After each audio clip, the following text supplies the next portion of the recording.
Dear students, आज हम फसलों में बहुत मुख्य फसल है मक्का की फसल के बारे में अध्ययन करेंगे। कैसे उन्नत खेती के क्या क्या तरीके हैं, मक्का की खेती किस प्रकार से की जाती है, वो क्या क्या समस्याएं आती है।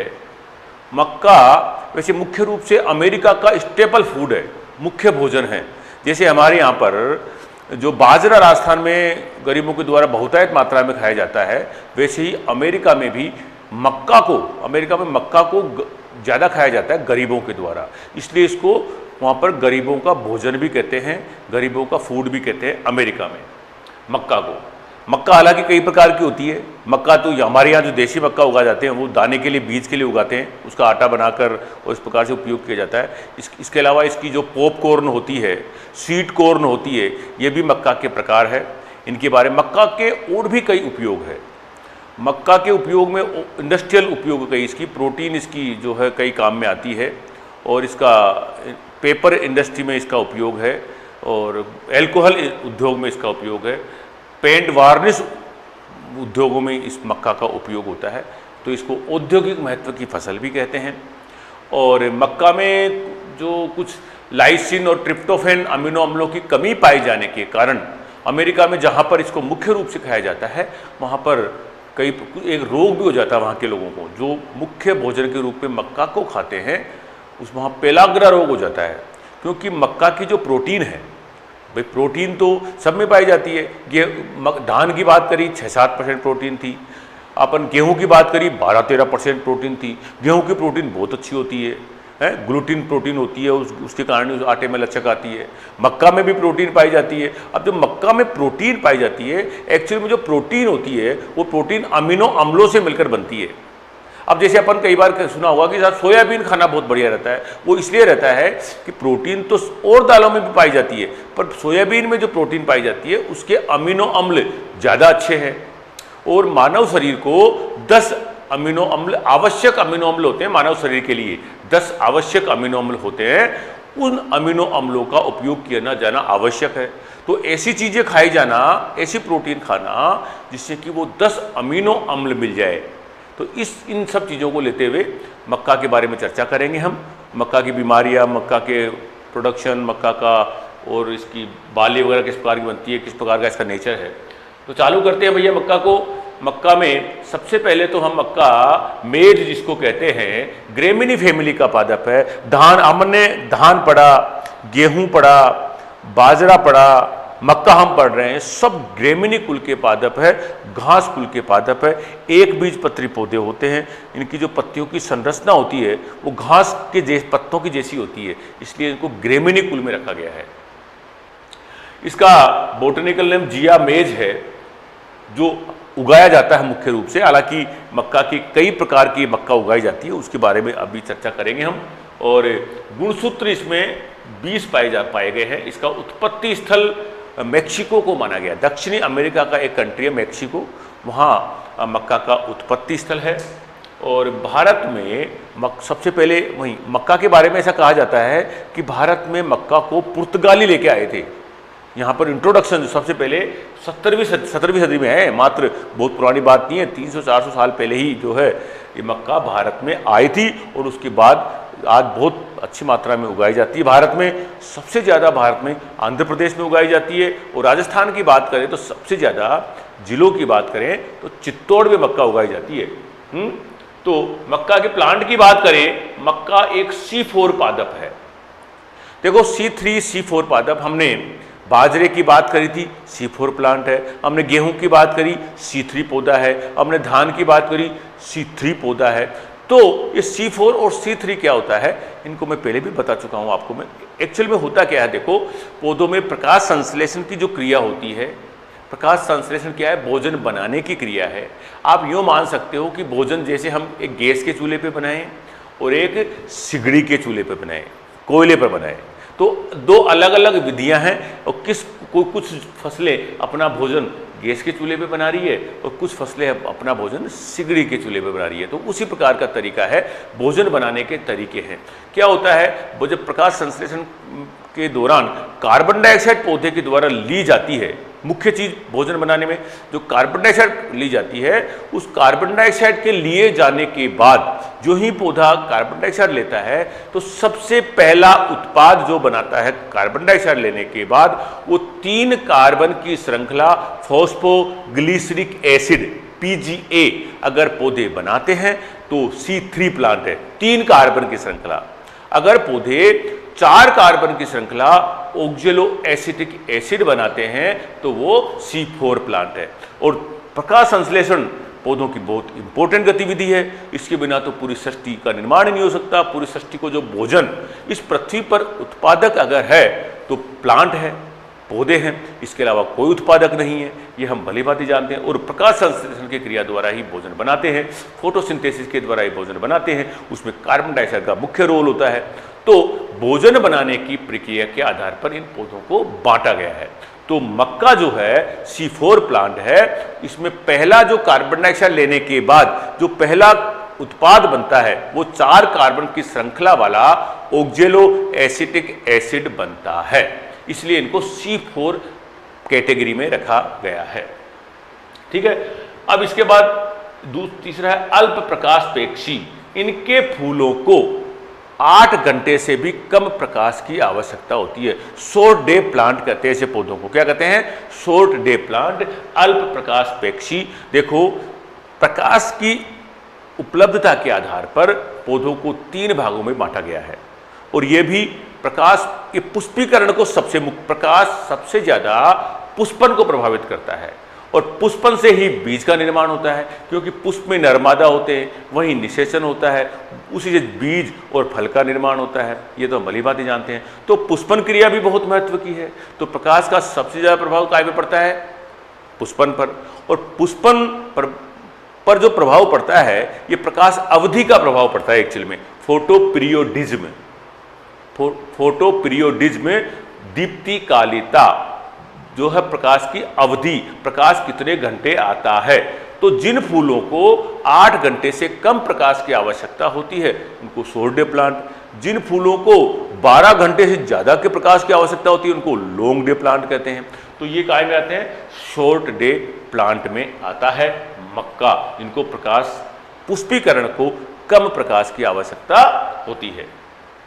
इसके बाद ये पौधे होते हैं द्विलिंगी है भैया। अब इसकी भी जब आपको मैं समझा दूं, ये द्विलिंगी क्या है। देखिए आप, द्विलिंगी मोनोसियस, मैं आपको पहले भी बता चुका, पौधे कितने प्रकार के पढ़ाए थे हमने, एक लिंगी, द्विलिंगी और उभयलिंगी। इनको अंग्रेजी में भी जानना आपको जरूरी है। देखो, ये तो है मोनोसियस, इसको तो बोलते हैं, उल्टा है, ध्यान रख लें आप। ये मोनो है ना, द्वि के नीचे आता है, ये है डायोसियस। ये अंग्रेजी वाला वर्ड जरूर याद करना है। और इनको बोलते हर्माफ्रोडाइट, हर्माफ्रोडाइट। इस प्रकार के 3 प्रकार के पौधे हो सकते हैं। एक लिंगी में क्या होता है? नर और मादा अलग अलग पौधे होते हैं, अलग अलग पौधे पर होते हैं नर और मादा। ठीक है। जो फूल होते हैं यहाँ केवल मादा मादा फूल होंगे और इसमें केवल नर नर फूल होंगे। ऐसे पौधों को एक लिंगी कहा जाता है।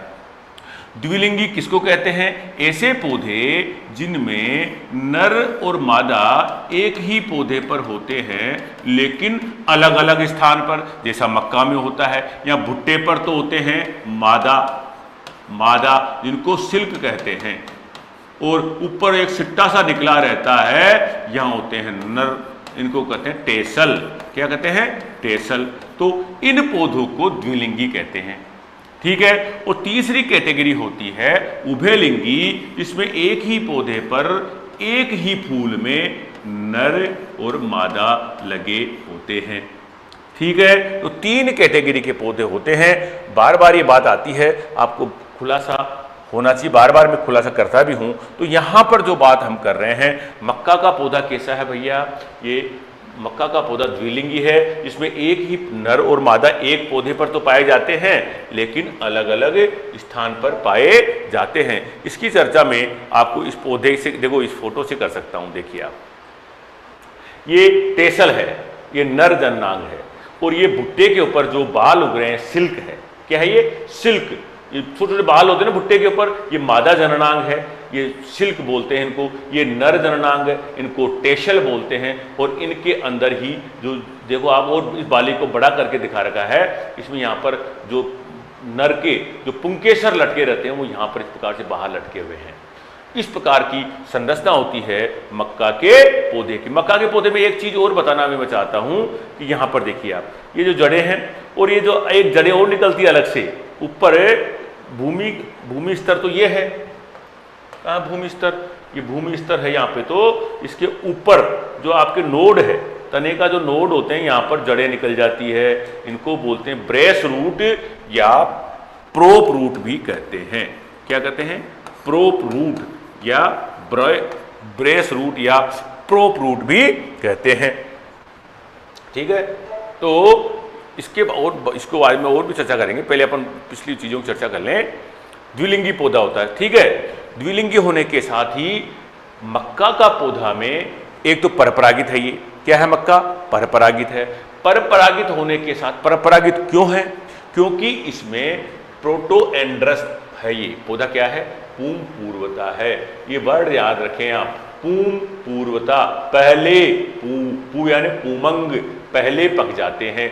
नर भाग जल्दी पक जाते हैं मादा भाग से, और ऐसे पौधों को पूम पूर्वता कहते हैं। और इनमें परपरागण ही होगा, क्योंकि एक जब नर और मादा अलग अलग समय पर पक रहे हैं तो स्वपरागण तो हो ही नहीं सकता। जिस पौधे पर नर और मादा एक पे लगे हुए हैं वो अलग अलग समय पर परिपक्व होते हैं, तो फिर वो अलग दूसरे को निषेचित करेंगे, स्वयं कैसे करेंगे? ऐसी कंडीशन में इनको परपरागण होता है। ये टेसल और सिल्क की बात हमने अभी करी थी। मक्का के पौधे में जब बात की थी, नर भाग जो होते हैं वो टेसल कहलाते हैं, और मादा भाग भुट्टे के ऊपर जो बाल होते हैं वो क्या कहलाते हैं? सिल्क कहलाते हैं। अब एक चीज और है यहाँ पर इंपॉर्टेंट, कई बार क्वेश्चन पूछा गया है। एक वर्ड है, ये एक प्लांट है टियोसिंट। इसकी हिंदी नहीं है भैया, अंग्रेजी है ये टियोसिंट नाम का एक पौधा है। एक्चुअल में एक पौधा है, ये घास का जैसा एक पौधा है। और ये बता दूं आपको मैं, जो आज हम मक्का उगा रहे हैं, जो आज ये मक्का उगा रहे हैं, एक्चुअल में पुराने ज़माने में ये ऐसी मक्का नहीं होती थी, बिल्कुल घास का जैसा पौधा होता था। ये तो धीरे धीरे इस पौधे का विकास हुआ है, इसमें डेवलपमेंट हुआ है, इसमें अनुसंधान किया है। इसको आधुनिक मक्का जिसको कहा गया है, इस प्रकार का पौधा था पहले। पता है आपको? टियोसिंट का पौधा ऐसा था पहले। ये आज हम मक्का उगा रहे हैं, ये जो नॉन टिलरिंग प्लांट है, इसमें न तो कोई शाखा है न कोई इसमें टिलर्स कल्ले निकले हुए हैं। मॉडर्न कोड आज का मक्का का पौधा जिसमें ऐसा सिट्टा आता है, जबकि इसी का पूर्वज है, इस मक्का का पूर्वज है टियोसिंट। क्या नाम है? टियोसिंट, जिसमें इस प्रकार की शाखाएं निकलती थी और इस प्रकार की इसका बाली थी। मतलब देखो आप, ये बाली, भुट्टा नहीं था बल्कि ये एक बाली सी बनी हुई थी, यहाँ पर इसमें दाने बनते थे। इनका विकास करके अनुसंधान कार्यों के द्वारा मॉडर्न कॉर्न विकसित हुआ है ये। तो मक्का का पूर्वज कौन है भैया? टियोसिंट है। कौन है? टियोसिंट है। ठीक है। अब ये जड़ की बात हमने अभी की थी। मक्का में दो तरह की जड़ें पाई जाती है, सेमिनल रूट और प्रोप रूट। सेमिनल रूट तो सामान्य जो जड़ें हैं प्लांट की, उनको सेमिनल रूट कहते हैं। ये रूट जो है इसकी सेमिनल है, और ऊपर जो इसके नोड से जो निकलती है वो क्या कहलाती है? प्रोप रूट या ब्रेस रूट कहलाती है। इसके बाद मक्का के बारे में आगे चर्चा करेंगे हम। मक्का एक औद्योगिक महत्व की फसल है। औद्योगिक महत्व की फसल इसलिए है, मक्का को पेंट में, वार्निश में, शराब उद्योग में, कागज उद्योग में, कई प्रकार के उद्योगों में मक्का का उपयोग है। इसीलिए मक्का को औद्योगिक महत्व की फसल कहा गया है। मक्का में गरीबों का भी, अमेरिका में मक्का गरीबों का मुख्य भोजन है। ये देख लें, आपने चर्चा की थी अभी। जैसे राजस्थान में गरीबों का भोजन बाजरे को कहा गया है, वैसे ही अमेरिका में गरीबों का भोजन मक्का को कहा जाता है। और अमेरिका की तो इसको रीढ़ की हड्डी भी कहा गया है, क्योंकि मुख्य भोजन है, गरीबों का सबसे बड़ा मुख्य भोजन है और इसके कई उपयोग भी है। आपके कई प्रकार की मक्का होती है, स्वीट कॉर्न है, पॉपकॉर्न है, डेंट कॉर्न है, कई प्रकार की मक्का है और उत्पादन बहुत सारा है। सबसे बड़ा उत्पादक पूरे वर्ल्ड में अमेरिका ही है और इसका उत्पत्ति स्थल भी आपको पढ़ाया मैंने, मैक्सिको दक्षिणी अमेरिका का है, अमेरिका में ही था। तो इसीलिए अमेरिका की इसको रीढ़ की हड्डी कहा गया है, किसको, मक्का को। इसकी उत्पादन क्षमता बहुत होती है, इसलिए इसको मिरेकल क्रॉप भी कहते हैं। देखो आप ये मिरेकल क्रॉप, ये मिरेकल वर्ड कई जगह आ गया।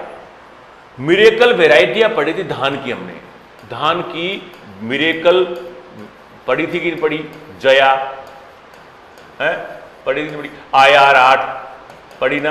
IR8 तो वर्ल्ड की मिरेकल के किस्म था, मिरेकल ऑफ वर्ल्ड पैडी, और ऐसे ही जया हमारे भारत देश की मिरेकल किस्म का चमत्कार कहा गया था। इसी प्रकार से मक्का को मिरेकल क्रॉप कहते हैं, इसकी उत्पादन क्षमता के कारण। एक्चुअल में क्या है, उत्पादन क्षमता से तात्पर्य यह है, एक तो मक्का के दानों का उत्पादन और एक भूसे का उत्पादन। पूरे पौधे का अगर बायोमास को तोलें तो हम जितना जल और पानी का उपयोग पौधा करता है उसकी तुलना में ये बायोमास सबसे ज़्यादा पैदा करता है, इसलिए अधिक उत्पादन की क्षमता के कारण इसको मिरेकल क्रॉप कहा गया है। मक्का को अनाजों की रानी भी कहा गया है, सीरियल की, काहे की क्वीन ऑफ ग्रेन्स या क्वीन ऑफ सीरियल। ये एक बात बता दूं आपको, मैं आपको बताया था अनाज दो प्रकार के होते हैं, अनाज और मोटे अनाज, सीरियल और मिलेट कहा था कि नहीं कहा था, आपको बताया था मैंने आपको। तो मक्का सीरियल में आती है, तो ये सीरियल की क्वीन है मक्का। क्वीन ऑफ ग्रेन कहो चाहे क्वीन ऑफ सीरियल कहो, मक्का अनाजों की रानी है। मक्का का पौधा एक नॉन टिलरिंग प्लांट है। मक्का के पौधे में कल्ले नहीं फूटते हैं। मक्का का जो पौधा होता है, एक मुख्य जो तना होता है उसके ऊपर ही भुट्टा लगता है, उसके ऊपर ही पत्ते लगते हैं, इसके यहाँ से कल्ले नहीं फूटते हैं। जैसे गेहूं में कल्ले फूटे थे, आपके धान में कल्ले फूटते हैं, इस प्रकार से इसमें कल्ले नहीं फूटते हैं, टिलर्स नहीं निकलते हैं। इसके बाद हम चर्चा करेंगे जो मक्का पैदा हम करते हैं, हमारे देश में उगाते हैं, विदेशों में उगाई जाती है, अमेरिका में उगाई जाती है। हमारे यहाँ पर तो मक्का मुख्य रूप से दाने के लिए ही उगाते हैं, और परंतु मक्का एक्चुअल में 3-4 प्रकार की होती है, और ये मक्का अलग अलग इसके नाम हैं और अलग अलग इनके प्रकार है। देखिए आप, सबसे पहले तो लिया है फ्लिंट कॉर्न, इसका बोटनिकल नेम है जियामेज इंडोरेटा। क्या नाम है? जियामेज इंडोरेटा, फ्लिंट कॉर्न। यह है भारत में सबसे ज्यादा उगाए जाने वाला मक्का है। इसको इंडियन कॉर्न भी कहते हैं, भारतीय मक्का। कौन सी? जियामेज इंडोरेटा। और इसका जो हार्ड बाहर का जो कवर है बहुत हार्ड होता है, इसको बहुत कठोर मक्के का दाना कहते हैं, फ्लिंट कॉर्न कहते हैं इसको। सबसे ज्यादा अमेरिका में उगाए जाने वाली मक्का जो है वो है डेंट कॉर्न, इसको फील्ड कॉर्न कहते हैं। वहां के खेतों में सबसे ज्यादा उगाए जाने वाला कॉर्न है फील्ड कॉर्न, इसको कहते हैं। यूएसए में मुख्य रूप से उगाया जाता है फील्ड कॉर्न। ये तीसरी मक्का है भैया पॉपकॉर्न, जो जिसके फूले बनते हैं। ध्यान होगा आपने, मक्का के फूले बनते हैं बाजार में, होटलों में कई जगह देखा होगा आपने। वो क्या होता है, ये मक्का जब इसको गर्म टेम्परेचर रखा जाता है तो फट जाती है अंदर से, फटकर फूल जाती है, ऐसे खुल जाता है अंदर से पूरा, इसको बोलते हैं फूले हैं, कॉर्न बोलते हैं। वो पॉपकॉर्न बोलते हैं, सॉरी पॉपकॉर्न बोलते हैं, बाजार में बिकते भी हैं, कई बार आपने खाए होंगे। उसका नाम है Zea mays everta popcorn, hard exterior and soft inside. ये मक्का पता क्या होती है, ये पॉपकॉर्न के जो दाना होता है वो अंदर से तो सॉफ्ट होता है, बाहर से हार्ड होता है, और जब इसको गर्म करते हैं तो अंदर का सॉफ्ट वाला पदार्थ जोर से फटता है और वो फट के पॉपकॉर्न में कन्वर्ट हो जाता है। जियामेज एवर्टा इसका नाम है। नाम याद रखने आपको, साइंटिफिक नेम इसका एवर्टा है भैया। चौथी प्रकार की मक्का जो स्वीट कॉर्न होती है, मीठी होती है, शुगर की मात्रा ज्यादा पाई जाती है इसके अंदर, और आपने कई बार शादी ब्याहों में देखा होगा, इसको उबाल कर कप में भरकर कुछ नींबू मसाला वसाला डालकर खिलाते हैं, उसको स्वीट कॉर्न कहते हैं। और वो अलग जाती है एक्चुअल में, अपने यहाँ की मक्का नहीं बनेगी, वो अलग प्रकार की सॉफ्ट मक्का आती है, और उसका नाम है जिया मेज सेकेरेटा। देखो सेक्रीन मीठे से बन रहा है, सेकेरेटा ध्यान रखिए आप, जिया मेज सेकेरेटा। इसके बाद एक मक्का और है जो बेकिंग आइटम के लिए बना काम आती है, इसका आटा बेकिंग इंडस्ट्री में काम आता है, यह है जिया मेज एमाइलेसिया। इस प्रकार से ये 5 प्रकार की मक्का के प्रकार है, इनको उगाया जाता है। भारत में जो उगाई जाती है वो इंडोरेटा है, जिया मेज इंडोरेटा। अब ये पोषण की क्या स्थिति है, मक्का में आखिर कौन कौन से पोषक तत्व पाए जाते हैं और उन पोषक तत्वों का क्या महत्व है। ऐसा तो नहीं कोई चीज़ ज़्यादा तो नहीं पाई जाती है, ये कोई चीज़ कम तो नहीं पाई जाती है। जिन लोगों का मुख्य भोजन मक्का ही हो उनमें कोई रोग बीमारी तो नहीं हो जाएगी कमी से या अधिकता से। तो देखते हैं अपन पोषण की क्या स्थिति है। देखो एक तो मक्का का उपयोग जो होता है, मैंने पहले भी इसके पहले स्लाइड में बात की थी, औद्योगिक महत्व की फसल है। और उसका कारण क्या है, देखो इसका स्टार्च क्या निकलता है इसमें से, स्टार्च, इससे एल्कोहल, इससे गोंद इंडस्ट्री, इससे कागज उद्योग, इससे ग्लूकोज, इससे प्लास्टिक उद्योग, इससे रबड़, रंग उद्योग, पॉलिश उद्योग, दवाई, इतने सारे इसके उपयोग है, इसलिए इसको औद्योगिक महत्व की फसल भी कहा गया है।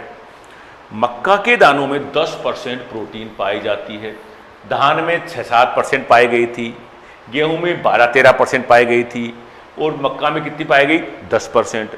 ये प्रोटीन एक्चुअली प्रोटीन बहुत इंपॉर्टेंट कंटेंट है हमारे शरीर के लिए। हम जब भोजन करते हैं तो उसमें कार्बोहाइड्रेट, प्रोटीन, वसा और विभिन्न प्रकार के विटामिन्स का उचित समन्वय होना चाहिए, ये बहुत भली भांति हम जानते हैं।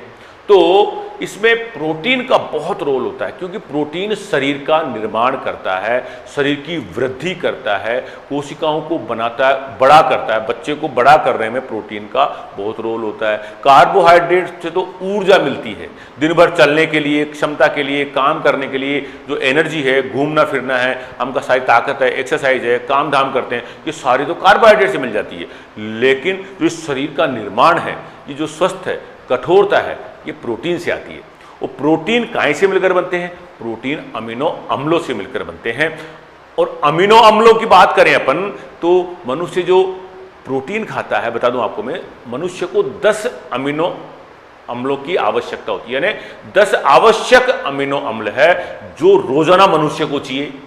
और आवश्यक अमीनो अम्ल प्रोटीन से मिलेंगे। अब वो गेहूं की प्रोटीन से मिल सकते हैं, मक्का की से भी मिल सकते हैं, या किसी मिल सकते हैं, और अलग अलग प्रकार की प्रोटीन होती है। तो उसी प्रोटीन की अगर हम बात करेंगे मक्का में, इसमें कुछ और खास बातें पाई जाएगी, वो भी चर्चा करेंगे अपन। तो अभी ये बात करते हैं कि मक्का में 10% प्रोटीन पाई जाती है, 70% कार्बोहाइड्रेट पाया जाता है, और थोड़ा सा तेल भी पाया जाता है भैया।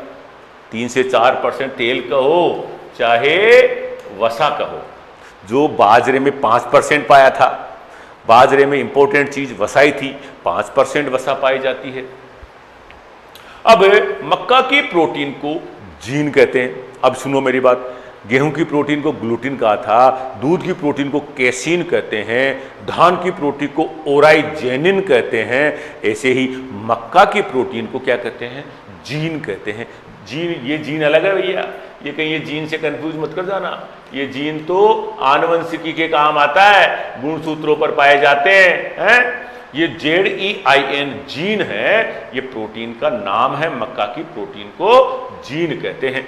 अब मक्का की जो प्रोटीन है, जीन है, इसमें भैया एक विशेष बात सुन लो वापस, इसमें लाइसिन अमीनो अम्ल, कौन सा अमीनो अम्ल, लाइसिन अमीनो अम्ल, मैंने बताया था ना आपको, प्रोटीन कहाँ से मिलकर बनते हैं, अमीनो अम्ल से मिलकर बनते हैं। तो एक तो लाइसिन अमीनो अम्ल और एक ट्रिप्टोफैन अमीनो अम्ल की मक्का में कमी पाई जाती है। ठीक है।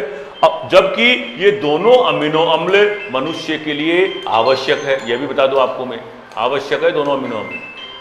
तो जो मनुष्य रोजाना मक्का ही मक्का खा रहा है तो उसको इसकी कमी हो जाएगी, ध्यान रखें आप। जो मनुष्य रोजाना मक्का ही मक्का खा रहा है उसको काय की कमी हो जाएगी, लाइसिन और ट्रिप्टोफैन की कमी हो जाएगी। और इन दोनों की कमी होने के कारण मनुष्य में पेलाग्रा रोग हो जाता है। कौन सा रोग हो जाता है? पेलाग्रा रोग हो जाता है। और ये मुख्य रूप से कहां पाया जाता है भैया? अमेरिका में पाया जाएगा। कहां पे? अमेरिका, क्योंकि अमेरिका के लोगों गरीबों का मुख्य भोजन मक्का है। और मक्का में क्या कमी पाई गई? लाइसिन और ट्रिप्टोफैन अमीनो अम्ल की कमी पाई गई और इसके कारण से यह रोग हो जाता है। तो आवश्यक अमीनो अम्ल में शामिल है भैया दोनों, ध्यान रख लेना आप। अब भाई अमेरिका है वो है, अमेरिका है तो वहां मुख्य भोजन वहां का मक्का है। तो वहां के वैज्ञानिकों ने इस पर काम किया। क्या काम किया कि यार हमारे तो यहाँ के लोगों को बीमारी हो गई, पेलाग्रा रोग हो गया। तो वहाँ के वैज्ञानिकों ने काम करके ऐसी मक्का का उत्पादन किया जाने लगा जिसमें ये जो लाइसिन और ट्रिप्टोफैन अमीनो अम्ल की मात्रा बढ़ाई। ऐसे अनुसंधान कार्य किए और ऐसी मक्का की किस्मों को विकास किया गया। तो ऐसी मक्का की किस्मों को भैया कहते हैं HQPM। क्या कहते हैं? हाई क्वालिटी प्रोटीन मेज, उच्च गुणवत्ता वाली प्रोटीन वाली मक्का, उच्च गुणवत्ता की प्रोटीन वाली मक्का, ऐसी प्रोटीन जिसमें लाइसिन और ट्रिप्टोफैन अमीनो अम्ल पाए जाएं। तो ऐसी किस्मों को भैया HQPM कहते हैं। क्या कहते हैं? HQPM, हाई क्वालिटी प्रोटीन मेज।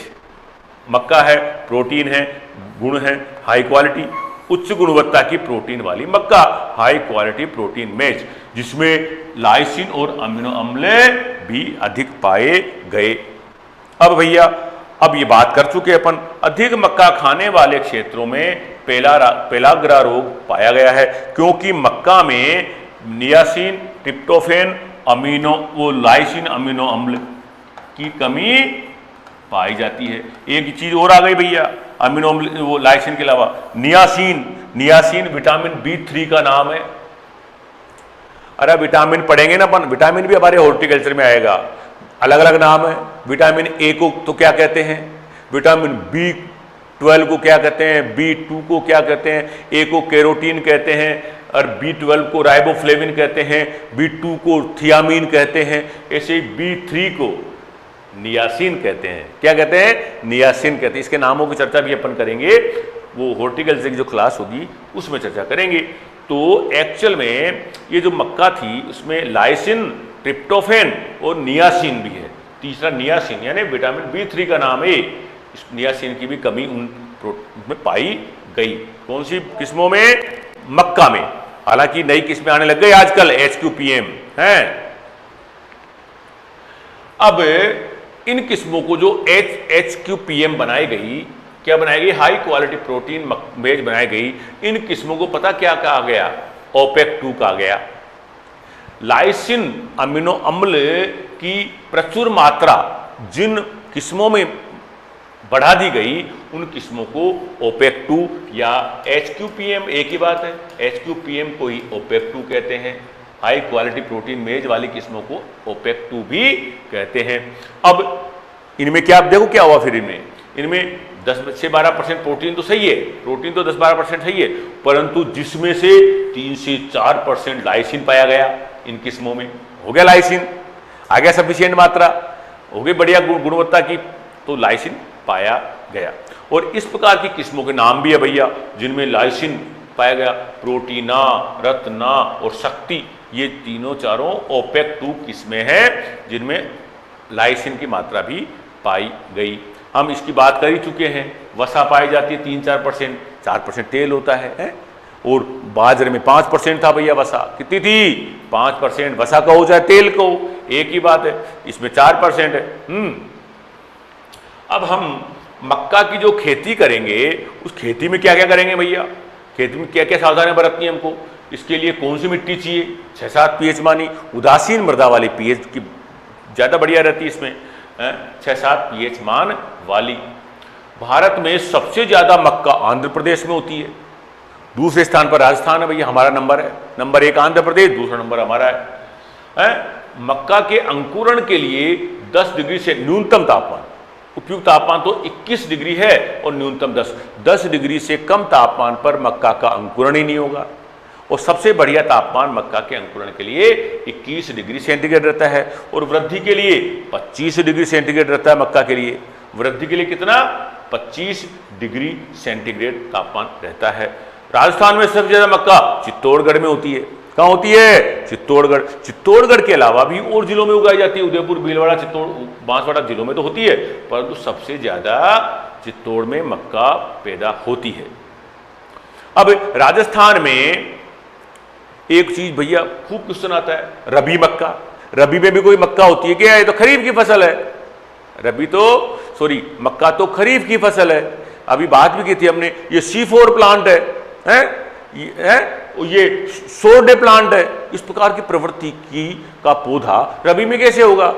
परंतु बांसवाड़ा एक ऐसा जिला है जहां पर इस प्रकार के हालात रबी में भी मिल जाते हैं, तो बांसवाड़ा में मक्का को रबी में भी उगाया जाता है। केवल बांसवाड़ा जिले में। ध्यान खूब आता है क्वेश्चन, रबी मक्का राजस्थान के कौन से जिले में होती है भैया? बांसवाड़ा में। हालांकि कई महाराष्ट्र वगैरह में और नीचे कई राज्यों में तो होती है आंध्र प्रदेश वगैरह में, तो राजस्थान की बात करें तो बांसवाड़ा में होती है। अब एक चीज देखो आप, ये भी बड़ी इंपॉर्टेंट है, मक्का पानी भराव के प्रति बहुत ज्यादा सेंसिटिव है। खरीफ की फसल है, बरसात आती है, अगर खेत में पानी भर जाता है और मक्का उग रही है तो भैया यूं ही गलती है, तुरंत गलती है। तो जल निकास का विशेष ध्यान रखें। मक्का की फसल में अति संवेदनशील फसल है मक्का पानी के प्रति, क्योंकि इसका तना थोड़ा सा जल्दी गलने वाला होता है। काहे का? मक्का। इसके साथ और भी बता दूं, पपीता, मक्का तो है ही, तिल, ये फसलें जल्दी गल जाती है, थोड़ा सा ही पानी भरा रह गया तो इनमें सहनशीलता नहीं होती है पानी भराव के प्रति। मक्का में संकर का बड़ा महत्व है भैया। संकर जो चीजें हैं, संकर किस्मों का, और संकर से ही मक्का का पूरा विकास हुआ है। हमने बात की थी, मक्का का जो पेरेंट प्लांट है, पैतृक पौधा है, वो तो अलग था, टियोसिंट था। क्या था? टियोसिंट था। उससे मक्का यहाँ तक हम पहुँचे तो इसमें बहुत सारा अनुसंधान कार्य हुआ है, कई प्रकार के निषेचन कार्य हुए हैं, थोड़ी सी उसकी चर्चा करते हैं। सबसे पहले मक्का में जो है हाइब्रिड मक्का, संकर मक्का, हाइब्रिड मक्का, संकर मक्का की बात, कंसेप्ट ऑफ हाइब्रिड मेज, सबसे पहले संकर मक्का की बात की थी भैया ईस्ट एंड सुल नामक वैज्ञानिक ने। वैज्ञानिक का नाम था ईस्ट और सुल, दो वैज्ञानिक थे, और सुल, ईस्ट और सुल, दो वैज्ञानिक थे, ईस्ट और सुल। इन्होंने 1910 में सबसे पहले संकर मक्का शब्द दिया, संकर मक्का की बात की थी। भारत देश में संकर बीज उत्पादन जो किया जाता है, भारत देश में संकर मक्का का जो उत्पादन किया जाता है वो डबल क्रॉस तकनीक से किया जाता है। कई बार क्वेश्चन पूछा गया है, डबल क्रॉस तकनीक, डबल क्रॉस तकनीक, ये क्या होती है डबल क्रॉस तकनीक भैया? डबल क्रॉस का क्या होता है? जैसे कोई एक पौधा है, एक मक्का का पौधा है, इसमें संकरण कराते हैं तो क्या मिलता है हमको? XY मिलता है। अब इसका भी संकरण या तो YY से कराएंगे या XS से कराएंगे या XY से कराएंगे, तब जो पौधा किस्म मिलेगी तो डबल क्रॉस हो गया ना, एक क्रॉस तो यहाँ, एक क्रॉस यहाँ। इस प्रकार से डबल क्रॉस तकनीक जो है मक्का में संकर बीज उत्पादन में अपनाई जाती है। और उसी तकनीक से किस्में गंगा 1, गंगा 2, गंगा 3, डेक्कन, गंगा 5, ये किस्मों का विकास हुआ है। संकर मक्का की किस्मों की और भी चर्चा कर लें अपन, जो किस्में उगाई जाती है संकर। अब यहाँ पर एक चीज और नई चीज है मक्का में, वो आपको समझाऊं थोड़ा सा मैं। एक ये वर्ड केवल मक्का में ही काम आता है भैया, संकुल मक्का है। ये कंपोजिट बोलते हैं अंग्रेजी में, इसको क्या बोलते हैं? कंपोजिट। ये हाइब्रिड ये तो क्या है, हाइब्रिड है। ये क्या है, कंपोजिट है। ये दोनों शब्द हो गए। अब ये है क्या एक्चुअल में? संकर को तो आप भली भांति जानते हैं। जैसे कोई मक्का है, पीली मक्का है, ये कोई सफ़ेद मक्का है, ये तो XX है और ये YY है। ये तो मान लो पीली मक्का है और ये मक्का ही है, ये सफ़ेद मक्का है। इन दोनों में हमने XY पौधा मिला, ये कम हरा, वो हल्का पीला, हल्की पीली किस्म हमको विकास हो गया। तो इस प्रकार से जो किस्म का विकास हुआ, ये तो क्या हुआ, संकर से हुआ। ये संकर विधि हो गई। कौन सी विधि हो गई?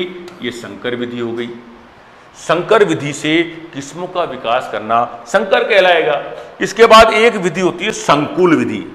इस संकुल विधि में अलग प्रकार का है। देखो आप, एक बात तो आपको मैं चर्चा कर चुके हैं अपन कि मक्का में परपरागण होता है, ये तो चर्चा कर चुके अपन, समझ में पता है आपको।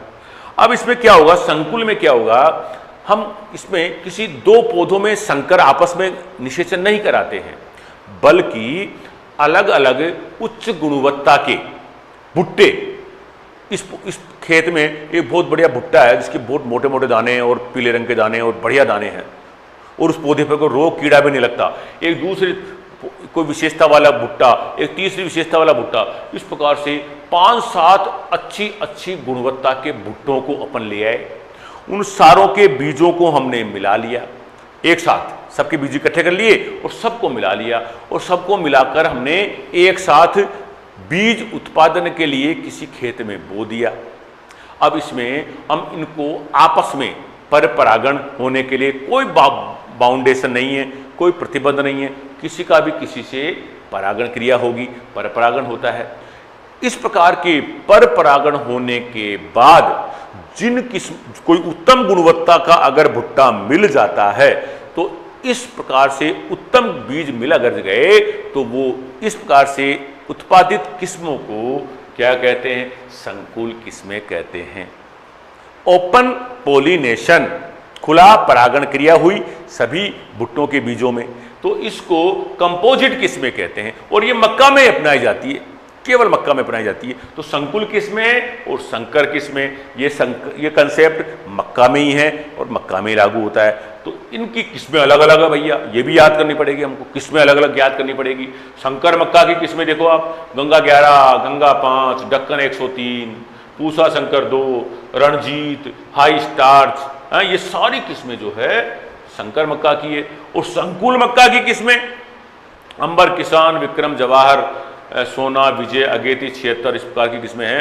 संकुल मक्का विजय, संकुल नवजोत जिसको J684 भी कहते हैं, संकुल किरण, संकुल मक्का माही कंचन, संकुल मक्का माही धवल, अरावली मक्का, ये जो किस्में हैं संकर और संकुल की किस्में हैं।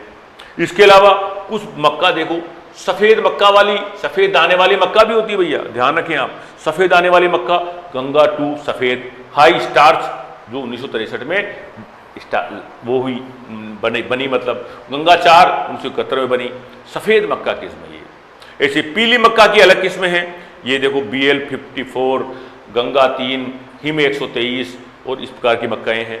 इसके बाद स्वीट कॉर्न, स्वीट कॉर्न और जो मीठा खाने का काम आता है, शुगर की मात्रा ज़्यादा होती है, माधुरी और शुगर 75, इस प्रकार से स्वीट कॉर्न की ये किस्में हैं।